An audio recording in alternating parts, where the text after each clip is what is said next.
भारतीय संविधान काय सांगतं? भारतीय संविधान सांगतं तुम्ही या देशाचे मालक आहात. काय सांगतं? तुम्ही या देशाचे मालक आहात.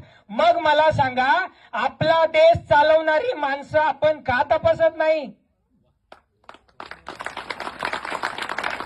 का तपासत नाही? 500 रुपये दिले, एक 90 दिली चिकन, डायरेक्ट 4 वर्ष भाऊ तू आपलाच आहे. हे चुकील. आपण देशाचे मालक. तुम्ही सांगायचं मी तुला निवडून देतो, माझं काम करणार आहे का? अरे आपण त्यांना निवडून ज्या वेळेस देतो त्यावेळेस तुम्ही त्यांच्या तिथं गेल्यानंतर तुम्ही पार एकदम गुडघ्यापर्यंत झुकता. काय गरज आहे? ते नोकर आहेत आपले, तुम्ही मालक आहात. तुमच्यामध्ये ताकद आहे. 17 वेळा झुकायची गरज नाहीये.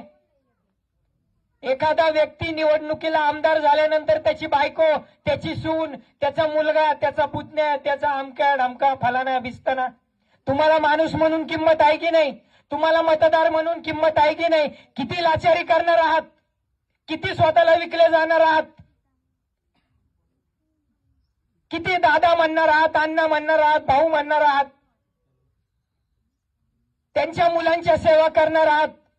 अण्णाची गाडी पुसायची, साहेबांची गाडी पुसायची, मोर्चामध्ये नाचायचं, घोषणांमध्ये नाचायचं. स्वतःच्या हक्कासाठी कधी मैदानात उतरणार आहात?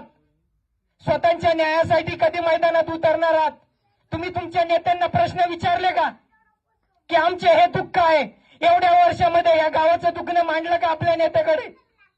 परिवर्तनाच्या वाट्यासारख्या भरतदादासारख्या माणसाला आणि या सगळ्या माणसांना इथं यावं लागलं. ही आनंदाची गोष्ट जितकी आहे तेवढी दुःखाची पण गोष्ट आहे. 2023 मध्ये जिथं आपण चंद्रावरती चाललोय, चंद्रयान 3 यशस्वी झाले, तिथे आपण इथं ग्रंथालयाची व्यवस्था नाही. प्रत्येकाने आपलं मन तपासलं पाहिजे. आपल्या आजूबाजूच्या नेत्यांना बोललं पाहिजे. सरपंचांनी याच्यामध्ये लक्ष घातलं पाहिजे. तुम्हाला हक्क आहे. तुम्ही या देशाचे नागरिक आहात. तुमचं पॅनल असतं, तुमचा पक्ष असतो. मग तुम्ही आवाज का उठवत नाही? तुमच्या अंगातलं रक्त सळसळत का नाही? तुम्ही उत्तर का देत नाही? भारताची संविधान प्रस्ताविका बघा, त्याच्यामध्ये सगळे न्याय, हक्क, अधिकार, स्वातंत्र्य, बंधुता सगळे तुमच्याकडे आहेत. विकलं जाणं थांबणार आहात की नाही? कोण मारणार नाही तुम्हाला. आज किती भ्रष्टाचार करू द्या, प्रत्येकावर गुन्हे दाखल होतात, प्रत्येकाचा निकाल लागतो, प्रत्येकाला फाशी होते, प्रत्येकाला शिक्षा होते. त्याच्यामुळे घाबरायचं नाही. मी सगळ्यांना जाता जाता एवढीच विनंती करतो की हांजी हांजी करणं बंद करा. तुम्ही या देशाचे कोण आहात? जोरात कोण आहात? या देशाचे तुम्ही मालक आहात. आपला कामगार कसा असला पाहिजे हे तुम्ही ठरवायचे. धन्यवाद.